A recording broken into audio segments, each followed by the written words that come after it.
Film की शुरुआत एक सफेद ट्रक के साथ होती है जो प्रेरी इडाहो से 15 मील दूर स्थित सिलोजन रिसर्च सेंटर नामक एक प्रयोगशाला सुविधा में पहुंचता है। प्रयोगशाला के अंदर एक गुंबद है जहां मकई के खेत के चारों ओर एक कीट की आबादी पनपती है। गुंबद और कीड़ों का उद्देश्य दो शोधकर्ताओं गैरी वुल्फ और रस स्नो द्वारा विकसित टिड्डियों के आनुवंशिक रूप से संशोधित प्रकार पर एक परीक्षण करना है। इन टिड्डियों को पौधे को नुकसान पहुंचाए बिना फसल को नुकसान पहुंचाने वाले कीड़ों को खाने के लिए डिजाइन किया गया है। उनका प्रयोग सफल होने के बाद वे इन संशोधित टिड्डियों को किसानों को बेचने की योजना बना रहे हैं। अगले दृश्य में टिड्डियों को 1 मिनट के लिए एक गुंबद में ढीला रखा जाता है और फिर उन्हें एक मजबूत फेरोमोन का उपयोग करके अपने पकड़े हुए कलम में वापस लुभाया जाता है। इसके बाद शोधकर्ता मकई के खेत को स्कैन करते हैं और पता लगाते हैं कि सभी कीट नष्ट हो गए हैं, जबकि पौधों को कोई नुकसान नहीं हुआ है। परिणाम टीम को बहुत खुश करते हैं और वे यह मानते हुए जश्न मनाते हैं कि उनका प्रयोग आखिरकार सफल हो गया है। हालांकि उनकी खुशी अल्पकालिक होती है जब वे देखते हैं कि पकड़े हुए कलम खाली है। निरीक्षण करने पर उन्हें एहसास होता है कि एक द्वार को बंद करने की प्रक्रिया के बीच में जाम कर दिया गया है और इसे हाथ से बंद करने की आवश्यकता है। यह देखकर गैरी तुरंत सिलोजन श्रमिकों में से एक को सुरंग प्रणाली में भेजता है ताकि टिड्डियों के बाहर निकलने से पहले इसे बंद कर दिया जा सके। जैसे ही कर्मचारी वहां पहुंचता है, वह पाता है कि वेंट एक खुली स्थिति में फंस गया है। इससे पहले कि वह टीम को समस्या बता पाता, टिड्डियों का एक झुंड उसकी ओर उड़ता है और उसके शरीर में घुस जाता है, जिससे उसकी मौके पर ही मौत हो जाती है। इसके बाद वे खुले वेंट के माध्यम से सिलोजन अनुसंधान सुविधा से भाग जाते हैं। इसके बाद यह दृश्य प्रेरी के पास एक मकई के खेत में जाता है जिसका मालिक हैंक ओडेम नाम का एक किसान और उसकी पत्नी अगाथा है। हैंक अपने बेटे माइक को फील्ड नंबर 7 से कुछ मकई लेने का आदेश देता है और बाद वाला अपनी डर्ट बाइक पर सवार हो जाता है। तभी एक छोटी जैविक कीटनाशक कंपनी के मालिक कोल्ट डंटन अंतिम कीटनाशक छिड़काव के लिए भुगतान एकत्र करने के लिए हैंक और अगाथा से मिलने जाते हैं। हैंक रसायनों की कीमत के बारे में शिकायत करता है, लेकिन फिर भी वह इसके लिए भुगतान करता है। इसके बाद कोल्ट अपनी प्रेमिका विक्की के घर जाता है, जिसके साथ वह अच्छी खबर साझा करता है कि उनका जैविक कीटनाशक फार्मूला सफलतापूर्वक काम कर रहा है। सिलोजन अनुसंधान केंद्र में वापस रस और कुछ कर्मचारी वेंट की जांच करते हैं, केवल अपने दोस्त के लिए विकृत शरीर के पास आते हैं। रस तुरंत गैरी के पास वापस जाता है और उसे घटना की सूचना देता है। वह आगे अधिकारियों को सतर्क करने का इरादा रखता है, लेकिन गैरी का कहना है कि चूंकि उनकी टिड्डियों का जीवनकाल छोटा होता है और वे प्रजनन नहीं करते हैं, उन्हें ज्यादा चिंता नहीं करनी चाहिए। रस संभावित खतरे को इंगित करने की कोशिश करता है, लेकिन गैरी सुरक्षा पर लाभ को प्राथमिकता देते हुए स्थिति की गंभीरता को कम करता है। इस बीच हैंक मकई की कटाई के बीच में है जब उसके कंबाइन हार्वेस्टर का ब्लेड अप्रत्याशित रूप से खराब हो जाता है। वह जांच करने के लिए बाहर निकलता है और एक बैल की लाश का पता लगाता है जिसे लगभग पूरी तरह से हड्डियों से खा लिया गया है। घबराए हुए वह अपनी पत्नी को रेडियो करता है और उसे इसके बारे में सूचित करता है। तभी अगाथा मकई के खेत में कुछ सुनती है और निरीक्षण करने के लिए आगे बढ़ती है। उसे बहुत निराशा होती है। उसे माइक की बाइक और उसके बेटे का आंशिक रूप से खाया हुआ शरीर मिलता है। उसकी घबराए हुए आवाज को सुनकर हैंक अपने वाहन के पास वापस जाने के लिए आगे बढ़ता है, लेकिन पाता है कि वह पूरी तरह से टिड्डियों से ढका हुआ है। भयभीत होकर वह भागने की कोशिश करता है, लेकिन टिड्डियों के झुंड ने उस पर हमला किया और उसे मार डाला। कुछ ही समय बाद टिड्डियां अगाथा तक पहुंचती हैं, जिससे वह उसी भाग्य में समाप्त हो जाती है। थोड़ी देर बाद कोल्ट घटनास्थल पर आता है और देखता है कि क्षेत्र वीरान है। वह मकई के खेत में घूमता है जहां उसे एक मरी हुई टिड्डी मिलती है। जैसे ही वह आगे बढ़ता है, उसे हैंक के क्षतविक्षत शरीर का पता चलता है, जो उसे डर से भागने के लिए प्रेरित करता है।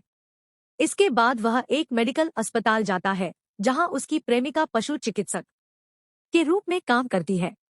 वह गंभीर खबर साझा करता है और सोचता है कि टिड्डी ने उसे मार डाला। यह पता चला है कि विक्की को भी एक गाय के विकृत शरीर के बारे में कई रिपोर्टें मिली है। इसके बाद दंपति नमूनों में से एक का निरीक्षण करते हैं और गाय के शरीर के अंदर एक मृत टिड्डी पाते हैं। उनके ज्ञान में टिड्डियां गाय का मांस नहीं खाती हैं, क्योंकि यह एक शाकाहारी है। लेकिन जब वे माइक्रोस्कोप पर इसकी जांच करते हैं तो उन्हें पता चलता है कि इस टिड्डी के पेट के अंदर ऊतक है, जिसका अर्थ है कि वे शाकाहारी नहीं हैं। कोल्ट को तब संदेह होता है कि यह सिलोजन होना चाहिए, क्योंकि ऐसा लगता है कि उसने अतीत में एक कीटविज्ञानी के रूप में वहां काम किया था। इसके अलावा यह पता चलता है कि रस कोई और नहीं बल्कि विक्की के पिता है। कहीं और एक परिवार शहर के पास एक शांतिपूर्ण पार्क में पिकनिक का आनंद ले रहा है। उनकी सैर के दौरान उनका बेटा काइल एक खिलौना ग्लाइडर के साथ खेलता है और एक गुफा में उसका पीछा करता है, जहां वह टिड्डियों का एक झुंड देखता है। डरकर लड़का अपने माता पिता की ओर भागता है, लेकिन कीड़े उसका पीछा करते हैं। वह अपने माता पिता से कहता है कि उन्हें भागने की जरूरत है, लेकिन बहुत देर हो चुकी है क्योंकि टिड्डियां पहले से ही आ रही है। माँ काइल को कार में रखती है, लेकिन इससे पहले कि वह अपने पति की मदद कर पाती, दंपति पर घातक हमला किया जाता है और मार डाला। हताशा में काइल भागने की कोशिश करता है, लेकिन वह एक पेड़ से टकरा जाता है और बाहर निकल जाता है। दूसरी ओर कोल्ट सिलोजेन सुविधा में रस का सामना करता है और उस पर उनके प्रयोग के कारण हुई तबाही का आरोप लगाता है। हालांकि बाद वाला आरोपों से इनकार करते हुए दावा करता है कि यह एक दुर्घटना थी। वह आगे दावा करते हैं कि ये सभी टिड्डियां 2 दिनों में गायब हो जाएंगी। कोल्ट के जाने के बाद रस गैरी के पास जाता है और उसे स्थिति के बारे में सूचित करता है। गैरी तब सुझाव देते हैं कि वे अपनी शोध सुविधा को बचाने के लिए अपने प्रयोग के सभी सबूतों को नष्ट कर दें। अगले दृश्य में स्टेट ट्रूपर एंडरसन गश्त पर है, जब वह दुर्घटनाग्रस्त कार को एक सदमे में काइल के साथ देखता है। वह तुरंत गाड़ी में घुस जाता है और लड़के को अपनी पुलिस कार में ले आता है। जैसे ही वह भागने वाला था, टिड्डियां अचानक उसके वाहन में घुस गई। हालांकि अधिकारी किसी तरह उन्हें पछाड़ देता है और लड़के को शहर के अस्पताल ले जाता है। इन सब के अलावा अमेरिकी सरकार इडाहो में टिड्डियों के मुद्दे को हल करने के लिए एक यूएसडीए एजेंट ग्रेग बैलार्ड को काम पर रखती है। पता चलता है कि ग्रेग एक विशेषज्ञ है जिसने अफ्रीका में टिड्डियों के संक्रमण को सफलतापूर्वक नियंत्रित किया था। इस बीच कोल्ट अपनी प्रेमिका से बात करने के लिए अस्पताल आता है। वह खुलासा करता है कि टिड्डी के इस प्रकोप के लिए उसके पिता जिम्मेदार है। उनकी चर्चा के बीच उन्हें उद्यान में टिड्डियों के हमले के बारे में पता चलता है। फिर वे काइल के माता पिता के शवों की जांच करने के लिए अस्पताल के मुर्दाघर में जाते हैं और उन्हें पता चलता है कि वे गायों के समान ही मरते हैं।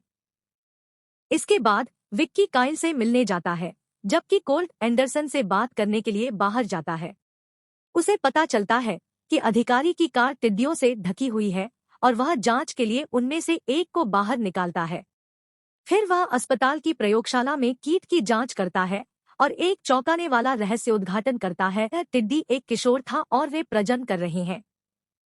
वह जल्दी से इस जानकारी को विक्की को बताता है, यह कहते हुए कि यह उसके पिता ने उसे पहले जो बताया था उसके विपरीत है। उस दिन बाद में ग्रेग इडाहो पहुंचता है, जहां कोल्ट और विक्की उसका स्वागत करते हैं। जैसे ही वे अपनी अस्पताल की प्रयोगशाला में जाते हैं, कोल्ट सुझाव देते हैं कि उन्हें प्रजनन से रोकने के लिए टिड्डियों के प्रजनन स्थल खोजने की आवश्यकता है। हर कोई सहमत होता है और वे टिड्डियों के घोंसले के संभावित स्थान का पता लगाना शुरू कर देते हैं। कुछ समय के शोध के बाद वे अनुमान लगाते हैं कि घोंसला उस जगह के पास गुफा में स्थित है जहां काइल पर हमला किया गया था। इस जानकारी के साथ कोल्ट, विक्की, ग्रेग और संहारकों का एक समूह गुफा की ओर रवाना हुआ। वहां पहुंचने पर उन्हें टिड्डियों के झुंड के साथ साथ चिपचिपे लार्वा भी मिलते हैं। कोल्ट ने कुछ नमूने लिए समूह को पूरे घोंसले पर कीटनाशक का छिड़काव करने की अनुमति देने से पहले। हालांकि ऐसा लगता है कि टिड्डियां इसके लिए पूरी तरह से प्रतिरक्षित हैं। ग्रेग तब टीम को इसे एक ज्वलनशील यंत्र से जलाने का आदेश देता है, लेकिन यह एक बुरा निर्णय साबित होता है। झुंड उत्तेजित हो जाता है और मनुष्यों पर हमला करता है। खुद को बचाने के लिए एक हताश प्रयास में दल गुफा से बाहर भाग जाता है, लेकिन टिड्डियां उनका पीछा करती हैं। वे ज्वलनशील यंत्रों से खतरे को बेअसर करने की कोशिश करते हैं, लेकिन झुंड उन्हें एक के बाद एक नीचे ले जाता है। घटना के अंत में केवल कोल्ट, विक्की और ग्रेग ही बचे हैं। बाद में ग्रेग को एक सरकारी अधिकारी का फोन आता है, जो उसे ग्रह पर सबसे खतरनाक रासायनिक हथियार UD-66 को तैनात करने के लिए अधिकृत करता है। अस्पताल में वापस एक कंप्यूटर सिमुलेशन भविष्यवाणी करता है कि 96 घंटों में टिड्डी का एक बड़ा हिस्सा इडाहो को ढक लेगा। इसके कारण ग्रेग अनुमान लगाता है कि उनके पास UD-66 के साथ टिड्डियों का छिड़काव करने का एकमात्र विकल्प है। कोल्ट असहमत है, यह दावा करते हुए कि कीटनाशक का अगले 10 वर्षों तक अन्य जैविक जीवन पर भारी प्रभाव पड़ेगा। हालांकि विक्की को भी कोई विकल्प नहीं दिखता है और वह ग्रेग के साथ आदेश पर हस्ताक्षर करने के लिए सहमत हो जाती है। इस समय तक टिड्डियों का झुंड एक मनोरंजन पार्क में पहुंच जाता है, जहां वे लोगों को जीवित खाना शुरू कर देते हैं। इससे क्षेत्र में पूरी तरह से तबाही मच जाती है। जैसे ही खबर अस्पताल पहुंचती है, कोल्ट, विक्की और ग्रेग संक्रमण की प्रगति को धीमा करने के तरीके का पता लगाने पर काम करते हैं। ग्रेग तब सुझाव देते हैं कि वे मवेशियों को एक खेत के बीच में रखें ताकि उन्हें लुभाया जा सके और UD-66 का उपयोग किया जा सके। हालांकि कोल्ट उन्हें कीटनाशक के छिड़काव के अपरिवर्तनीय परिणाम के बारे में चेतावनी देता रहता है, जिससे ग्रेग को UD-45 नामक सैन्य कीटनाशक की कम खुराक का उपयोग करने का निर्णय लेने के लिए मजबूर होना पड़ता है। इसके बाद ग्रेग, विक्की और सैन्य बल अपने ऑपरेशन की तैयारी करते हैं, जबकि कोल्ट पहले लिए गए लार्वा के नमूने की जांच करना जारी रखता है ताकि यह पता लगाया जा सके कि पहले के टकराव के दौरान टिड्डियों ने उस पर और विक्की पर हमला क्यों नहीं किया।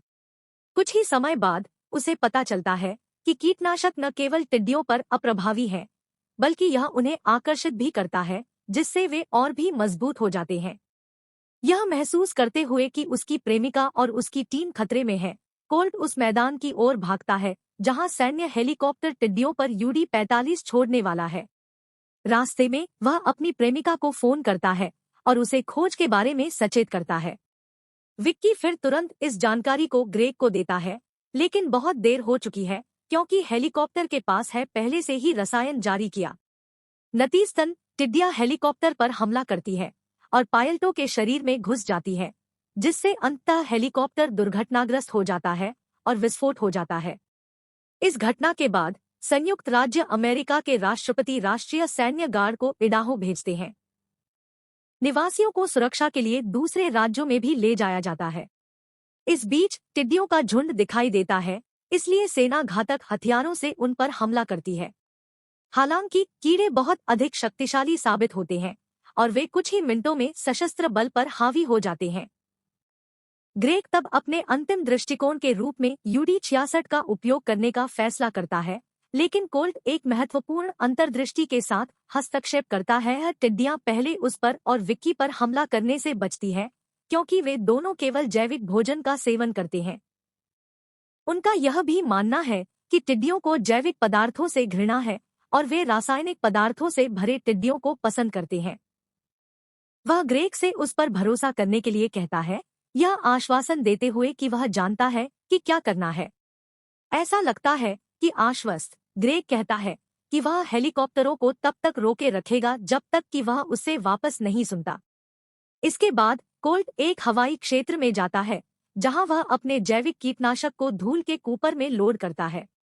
एक बार ऐसा करने के बाद वह विमान उड़ाता है और पूरे शहर में कीटनाशक का छिड़काव करता है, जिससे टिड्डियां तुरंत मर जाती है। यह मानते हुए कि खतरा पूरी तरह से बेअसर हो गया है, कोल्ट खुशी से चिल्लाता है, जबकि ग्रेग सैन्य हेलीकॉप्टरों को बंद कर देता है। हालांकि उनकी धारणा गलत साबित होती है, क्योंकि शहर में 2 बड़े झुंड दिखाई देते हैं। अब जब उनके पास कोई जैविक कीटनाशक नहीं है, तो वे रस से मदद लेने के इरादे से सिलोजन प्रयोगशाला में जाने का फैसला करते हैं। उनके वहां पहुंचने से कुछ मिनट पहले गैरी अपने प्रयोग से हुए नुकसान की जिम्मेदारी से बचने के लिए उस जगह से भाग जाता है। लेकिन जैसे ही वह राजमार्ग से गुजरता है, टिड्डियों का एक झुंड उसकी कार और उसके शरीर में घुस जाता है, जिसके परिणामस्वरूप उसकी मृत्यु हो जाती है। कहीं और समूह प्रयोगशाला में पहुंचता है और वे रस से समाधान मांगते हैं। उत्तरार्ध को अपनी गलती का एहसास हो गया है, इसलिए वह उनकी मदद करने के लिए सहमत हो जाता है। उनका सुझाव है कि उन्हें फेरोमोन का उपयोग करके गुंबद में टिड्डियों को आकर्षित करना चाहिए और उन्हें उड़ाना चाहिए। इस योजना पर ध्यान देते हुए सैनिक गुंबद के अंदर एक बम लगाते हैं, जबकि कोल्ट कुछ फेरोमोन के साथ धूल के तांबे को लोड करता है और झुंड को लुभाता है। वह विमान को गुंबद के माध्यम से उड़ाता है और उन्होंने उसके पीछे के दरवाजे बंद कर दिए टिड्डियों को अंदर फंसाना। फिर वे उस स्थान पर विस्फोट करने का प्रयास करते हैं, लेकिन झुंड रेडियो सिग्नल में हस्तक्षेप करता है। अब समय समाप्त होने के साथ रस ने वह करने का फैसला किया जो अकल्पनीय था। वह गुंबद के अंदर जाता है और बम को हाथ से सक्रिय करता है, क्योंकि उसे लगता है कि वह दुनिया का इतना ऋणी है। इससे पूरी सुविधा में विस्फोट हो जाता है। अंत में सभी टिड्डियों की मौत हो जाती है। अब जब खतरा टल जाता है तो विक्की अपने प्रेमी के पास भाग जाता है और उनका भावनात्मक पुनर्मिलन होता है। अंतिम दृश्य में हम पीछे के डिब्बे में संभवतः सैकड़ों भूखी टिड्डियों के साथ एक और ट्रक देखते हैं। यह लाफायेट, इंडियाना के बाहर कहीं एक और फसल गुंबद की ओर बढ़ रहा है।